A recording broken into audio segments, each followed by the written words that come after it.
यकायक torch बुझा दी गई। हर तरफ घोर अंधेरा फैल गया, लेकिन मेरी आंखें तारीकी में इन दोनों की तारीक तरहेवलों को बाखूबी देख रही थी। मैंने फासले का अंदाजा लगाया। शायद मेरी राइफल से निकलने वाली गोलियां इन तक पहुंच जाती, लेकिन इनका जोर टूट जाता। मैं इस वक्त फायर करके इन्हें कोई कारी जख्म नहीं लगा सकता था। नूरा, तू जाकर देख कि वो दोनों कहाँ मरे हुए हैं। राजन की बात जारी थी। तू सिग्नल देगा तो मैं आगे बढ़ूंगा।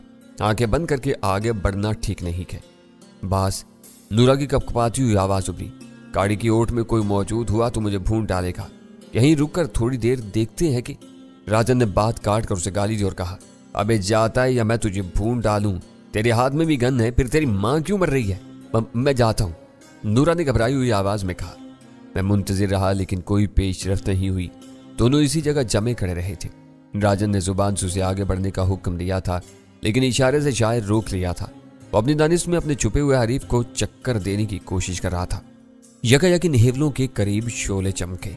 ठक ठक की दबी दबी आवाजों के साथ दो गोलियां इधर से तैरती हुई आईं और गाड़ी के ऊपर से गुजर गईं। मेरे जहन में रोशनी का एक कूंदा सा लपका। राजन ने यकीनी तौर पर बड़े बोर के साइलेंसर लगे हुए पिस्तौल से वो 2 फायर किए थे।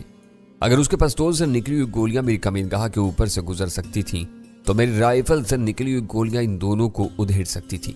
मुझे यकीन था कि मेरी राइफल हर पिस्तौल से ज्यादा ताकतवर थी। फासले के बारे में मेरा अंदाजा दुरुस्त नहीं था।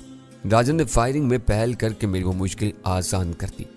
फिर रात के गहरे सन्नाटे में राजन ने राजू और चार्ली को नाम लेकर पूरी आवाज से पुकारा।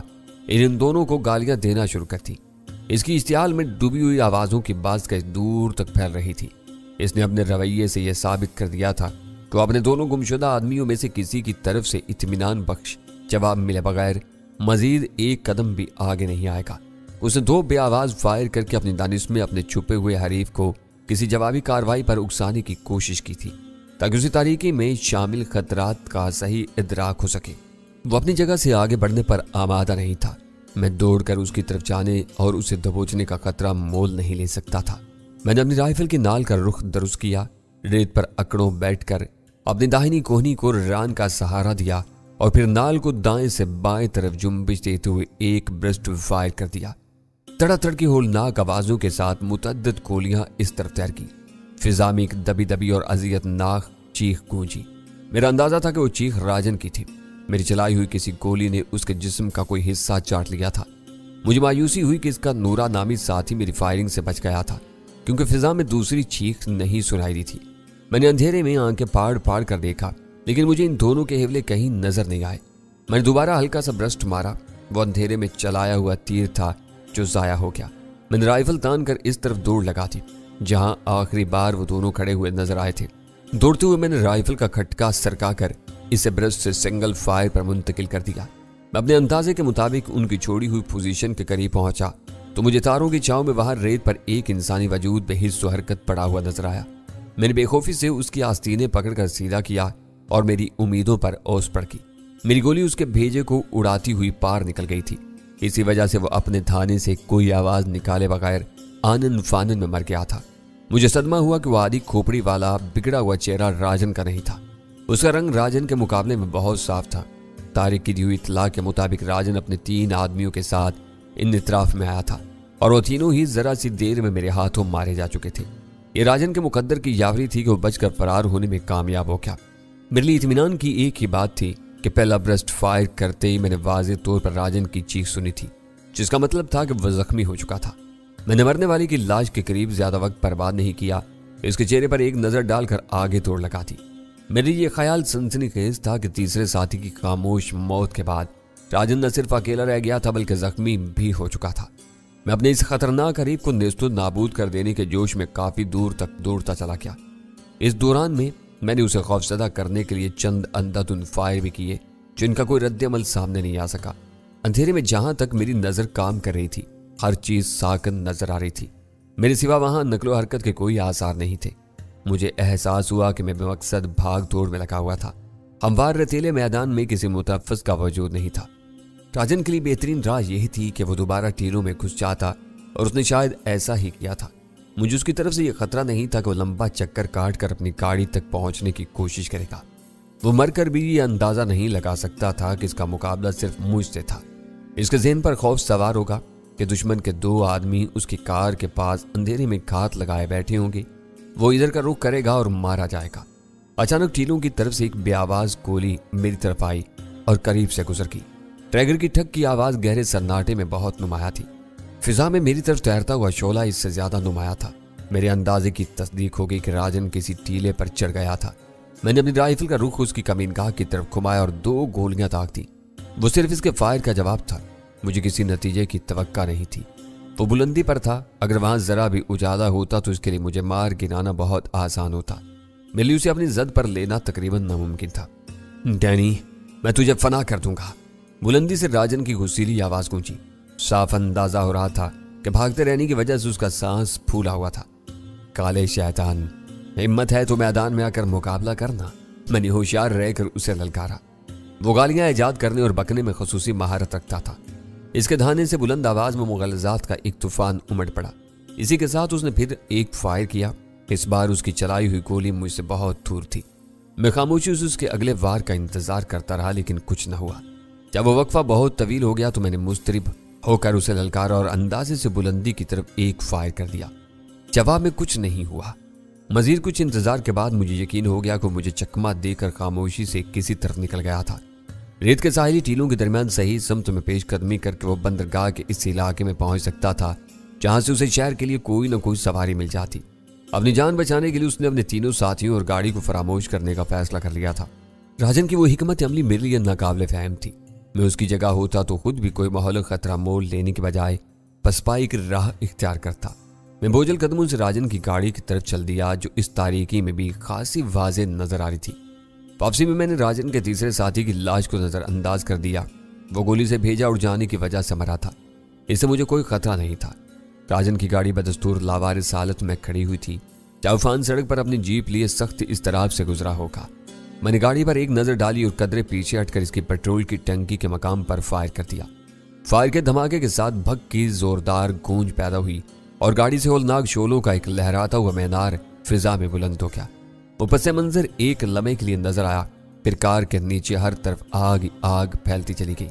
میں نے رائفل کندھے سے لٹکائی اور آسودہ انداز میں ایک طرف چل دیا۔ یکایک میرے موبائل فون کی گھنٹی بجنے لگی۔ دوسری طرف چاؤفان تھا۔ ماسٹر، کیا ہو رہا ہے؟ یہاں کہاں لگی ہے؟ تم خیریت سے تو ہو نا؟ اس نے مضطربانہ لہجے میں ایک سانس میں کئی سوال کر ڈالے۔ اس کی فکر مندی سے میں دل ہی دل میں محظوظ ہوا، پھر کہا، یہ آگ میرے دل میں لگی ہے۔ راجن مجھے غنچہ دے کر ٹیلوں میں نکل گیا۔ اس کی ایک بھٹکی ہوئی گولی نے گاڑی کی پیٹرول کی ٹنکی میں آگ لگا دی ہے۔ میری سمجھ میں نہیں آ رہا کہ لاشوں کو کیسے باہر نکالوں۔ ماسٹر، ایسا غضب نہ کرنا، تم بھی جل جاؤ گے۔ میرا آخری فکرہ سن کر وہ بوکھلا گیا۔ میری مانو تو تم بھی وہاں سے نکلنے کی کوشش کرو، میں ادھر آ رہا ہوں۔ میں نے کوئی جواب دیے بغیر فون بند کر دیا۔ راجن کی پوری گاڑی دھڑا دھڑ چل رہی تھی۔ شعلوں کے ساتھ فضا میں کثیف دھوئیں کا بادل بھی امڑ رہا تھا۔ وہ تاریک ویرانہ دور تک روشنی میں نہا گیا تھا، لیکن راجن کا دور دور تک کوئی پتہ نہیں تھا۔ میں دھیرے دھیرے اس سالاؤ سے دور ہوتا رہا۔ ذرا سی دیر میں چاؤفان کی جیپ ناہموار راستے پر اچھلتی کودتی ہوئی آ گئی۔ جیپ رکتے ہی میں دروازہ کھول کر اگلی سیٹ پر بیٹھ گیا اور چاؤفان نے جیپ تیزی سے واپس گھما لی۔ یہ آگ دور تک دیکھی جائے گی، چاؤفان بڑبڑایا۔ ذرا سی دیر میں پولیس اور آگ بجھانے والی گاڑیاں یہاں پہنچ جائیں گی، ان کے آنے تک کچھ بھی نہیں بچے گا۔ میں نے مایوسی سے جواب دیا۔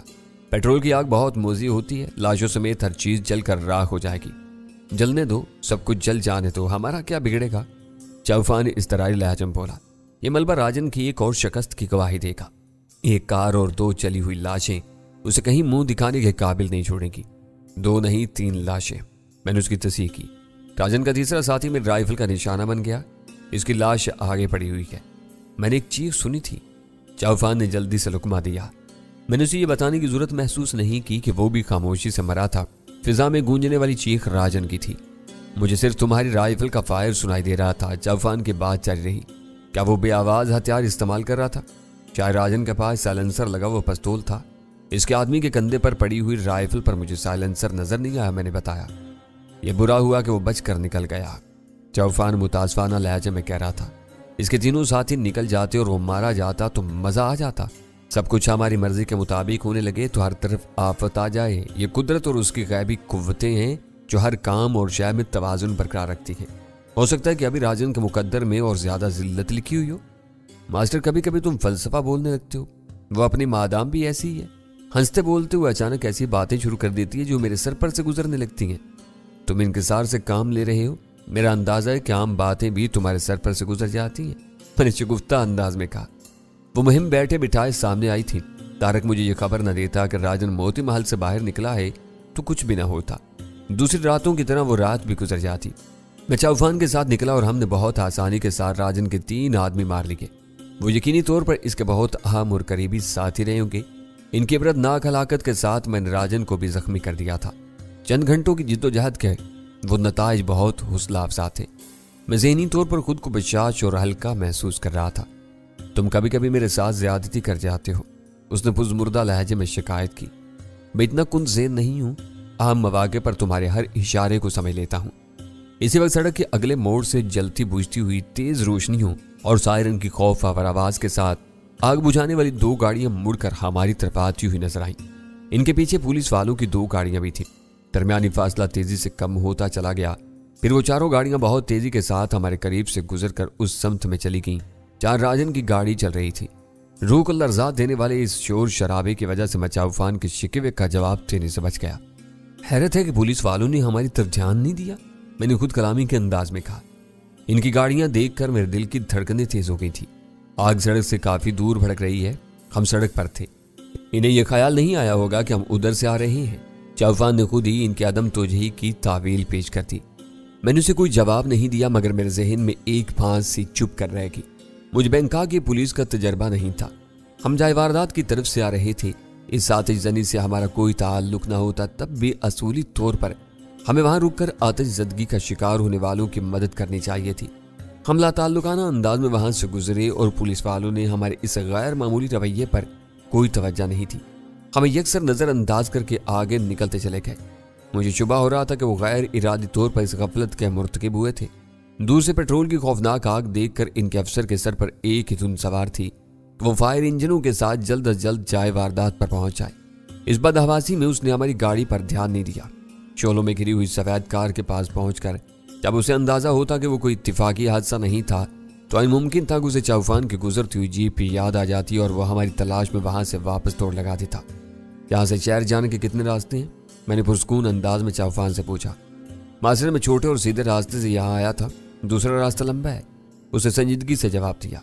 تم کو یہ خیال کیوں آ گیا؟ گاڑی اسی لمبے راستے پر لے لو، میں نے اسے ہدایت کی۔ کیوں؟ اس نے چونک کر سوال کیا۔ تمہاری جیب میں مزہ آ رہا ہے، گھومتے پھرتے ہوئے ہوٹل چلیں گے۔ میں نے اسے اپنے اندیشوں سے آگاہ کرنا ضروری نہیں سمجھا۔ وہ خوش ہو گیا۔ میں چوری کے مال پر دل کھول کر رقم صرف کرتا ہوں۔ رنگ اور نمبر پلیٹوں کو بدلوانا مجبوری کا سودا تھا۔ میں نے اس کے پورے سسپینشن پر کام کروایا ہے، گڑوں میں بھی بے تکے جھٹکے نہیں لگتے۔ چند ثانیوں بعد ہی مجھے اندازہ ہو گیا کہ چوفان نے جیپ نئے راستے پر ڈال دی تھی۔ ماسٹر ایک بات میرے ذہن میں بچھو کے زہریلے ڈنگ کی طرح چپ رہی ہے۔ کچھ دیر تک خاموشی سے جیپ چلاتے رہنے کے بعد چوفان نے گھمبیر لہجے میں سکون توڑتے ہوئے کہا، گولڈن ڈریگن میں تم سے ٹکرانے والا گارڈ خاموشی سے کتے کی موت مرا اور تم نے کسی سانپ وامپ کی کہانی سنائی تو میں نے تمہاری بات پر یقین کر لیا، مگر آج میں سوچ میں پڑ گیا۔ یہ کیا بات ہے کہ تمہارے سامنے آنے والا ہر دشمن کھڑے کھڑے اچانک خاموشی سے مر جاتا ہے؟ راجن کے دونوں آدمیوں کی بے آواز موت نے مجھے پریشان کیا ہوا ہے۔ چوفان، میں اس بارے میں کیا کہہ سکتا ہوں؟ پہلا گارڈ کیسے مرا یہ مجھے نہیں معلوم۔ اس وقت وہ میرے نہیں تمہارے سامنے تھا، میں تو جیپ کے نیچے دبکا ہوا اپنی خیر منا رہا تھا۔ میں نے اسے زیادہ سنجیدگی اختیار کر لی۔ ہو سکتا ہے کہ اس نے تمہیں پہچان لیا اور دہشت سے مر گیا ہو۔ دوسرے کے بارے میں میرا پکا اندازہ ہے کہ اسے اچانک دل کا دورہ پڑا اور وہ گرتے ہی مر گیا، یا شاید مر کر گر گیا۔ تم نے خود دیکھا ہوگا کہ میں نے اسے ہاتھ تک نہیں لگایا، میں سے کافی دور زمین پر پڑا ہوا تھا۔ ماسٹر، مجھ سے قسم لے لو جو میں نے ان دونوں کے ساتھ کچھ کیا ہو، میں اسے تمہاری کارسانی سمجھ رہا ہوں۔ یہ کیسے ہو سکتا ہے کہ چند سیکنڈ کے وقفے سے ان دونوں کے ہارٹ فیل ہو گئے ہوں؟ اس نے اپنی صفائی پیش کرتے ہوئے کہا۔ اس کے مدافعانہ انداز سے مجھے یکایک ایک نیا حربہ سوجھ گیا اور میں نے جارحانہ لہجہ اختیار کر لیا۔ تم نہیں بتانا چاہتے تو نہ بتاؤ، مگر مجھے یقین ہے کہ ان کے ہارٹ فیل نہیں ہوئے تو تم نے اپنے کسی خفیہ ہتھیار سے انہیں مارا ہے۔ تو مجھے بتاؤ یا نہ بتاؤ، پوری تفصیل سننے کے بعد ڈان ہر قیمت پر تم سے سچ اگلوا لے گا۔ اس نے گھبرا کر گردن گھما کر میری طرف دیکھا اور بکھلائی ہوئی آواز میں بولا، ماسٹر تم کیسی باتیں کر رہے ہو؟ میں نے انہیں مارا ہوتا تو مجھے تم کو خریدنے کی کیا ضرورت تھی؟ میں سمجھ رہا ہوں کہ تم نے انہیں مارا ہے، تم مجھ پر الزام لگا رہے ہو۔ وہ دھوس میں آتا ہوا نظر آ رہا تھا۔ میں نے اس کی بات پوری ہونے سے پہلے غرا کر کہا، یہ الزام ہے، میں تمہاری جگہ ہوتا تو خاموشی سے اپنا کارنامہ تسلیم کر لیتا، वहां सिर्फ 2 आदमी थे, मैं और तुम। अगर हम दोनों ने इन्हें नहीं मारा तो फिर शायद आसमान से फरिश्ते हमारी मदद करने के लिए आए होंगे, या नादीदा बदरूहों ने इन्हें मौत के घाट उतारा। तुम बिला वजह खपा रहे हो। इन दोनों का मर जाना हमारे लिए फायदेमंद था। वो न मरते तो हम दोनों मारे जाते। मेरा सवाल तो बस इतना सा था कि वो दोनों पुरस्कार अंदाज में कैसे मर गए।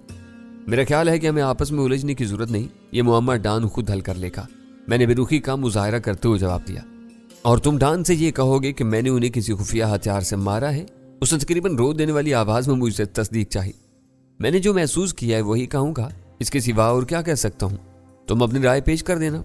वो दबंग और मुंह पट्टा आदमी है, जरा सी देर में सच जान लेगा, मैंने बेपरवाही से कहा। मास्टर तुम मुझे मरवा दोगे। वो दोहरे कत्ल की गुत्थी सुलझाने के बजाय अपने बचाव की फिक्र में मुब्तला हो गया। तुम्हारे सामने वो मेरी कोई बात नहीं सुनेगा। तुम मेरी जामा तलाशी ले लो, मेरे पास कोई खुफिया हथियार नहीं है। वो मेरा खुफिया हथियार मांगेगा तो मैं उसे क्या जवाब दूंगा? तुम्हें मालूम है कि मैं उसका अदब करता हूँ, वो मेरी चमड़ी गिरा देगा। अगर तुमने इन दोनों को मारने के बाद अपना खुफिया हथियार वहीं कहीं फेंक दिया है तो डॉन को सच बता देना, वो तुमको कुछ नहीं कहेगा, मैंने मक्काराना हमदर्दी जताते हुए कहा। तुम वही एक बात कहे जा रहे हो, वो जिद होकर बोला। तुम मेरी बात क्यों नहीं मान लेते कि मैंने इन्हें नहीं मारा? और यही बात मैं भी तुमसे कह रहा हूं, हम दोनों के हाथ साफ हैं, तो यह कारनामा यकीनन फरिश्तों ने सरअंजाम दिया होगा, मैंने तन से कहा। डॉन को इल्म होना चाहिए कि अब फरिश्ते भी इसकी मदद के लिए आने लगे हैं। मास्टर तुम मानोगे कि इन दोनों की मौत हैरतनाक थी। अब हम दोनों ये भूल जाते हैं कि वो कैसे मरे। उसने गहरा सांस लेकर शिकस्त खोरदा लहजे में कहना शुरू किया। डॉन को ये सब बताने की जरूरत नहीं कि वो ऐसे भी अंदाज में अचानक मर गए। कह देंगे कि एक को तुमने मारा, दूसरे को मैंने ढेर कर दिया, बात वहीं खत्म हो जाएगी। तीसरा तो खैर तुम्हारा ही शिकार था। नहीं चाफान, मैं डॉन के सामने झूठ नहीं बोल सकता। अगर लाशों के पोस्टमार्टम में कोई नई बात सामने आ गई तो मैं हमेशा के लिए डॉन की नजरों से गिर जाऊंगा। मुझे अपनी इज्जत और साख बहुत अजीज है, मैं इसे दाव पर नहीं लगा सकता। तुम कैसी बातें कर रहे हो मास्टर? वो झुंझला कर बोला। पोस्टमार्टम लाशों का होता है। तुमने इन दोनों को छोटा राजन की गाड़ी में डाल दिया था। गाड़ी को बुरी तरह आग लगी हुई है। फायर इंजन भी इन लाशों को कोयला बनने से नहीं बचा सकेंगे। कोयला बनी हुई लाशों का पोस्टमार्टम कौन करेगा? इनकी कहानी हमेशा के लिए दफन हो चुकी है। दरहकीकत इब्तिदा से मेरा वही मंसूबा था कि दोनों लाशों को जलाकर रख दिया जाए, मगर मैंने इस बारे में चाफान से एक लफ्ज नहीं कहा। यह मेरी हिकमत अमली की कामयाबी थी कि मेरी सोची हुई बातें वो दोहरा रहा था। मैंने तजब्जब की अदाकारी करते हुए कहा, तुमने तय कर लिया कि डॉन से झूठ बोला जाए? मेरे पास इसके सिवा क्या चाह रहा है? तुम्हें मालूम है कि मैं शुरू से इन दोनों के हैरान कुन मौत के मसले पर परेशान था। मैं समझ रहा था कि तुमने इन पर अपना कोई करतब दिखाया है। मामला निमटेगा तो तुम खुद भी मुझे हर बात बता दोगे। तुमको याद होगा कि मैंने तुमसे सवाल किया था, तुमने दिल के दौरे का इम्कान जाहिर करके बात टाल दी। तुमने खुद कहा था कि छोटा राजन का किस्सा निपटाने के बाद मुझे हर बात समझा दोगे, लेकिन अब तुमने आंखें बदल कर सारी जिम्मेदारी मेरे सर डाल दी है। उसने परेशान लहजे में एक लंबी वजाहत पेश करनी शुरू कर दी। अगर तुम वाकई मुझ पर शुबा कर रहे हो तो मैं बेबस हूँ। आजकल तुम्हारे सितारे अरूज पर हैं, डॉन तुम्हारी बात मान लेगा। तुम्हारी बातें काबिल फहम है, मैंने मुसालियाना अंदाज में कहा। इस वक्त मेरी सारी तवज्जो दुश्मनों पर मरकूज थी। वो मर गए तो मुझे खुशी हुई। मुझे इस बात से गर्ज नहीं थी कि वो कैसे मरे। इस वक्त मैं इनकी मौत के असबाब दरियाफ्त करने में उलझ जाता तो हमारे लिए दुश्वारियां पैदा हो सकती थी।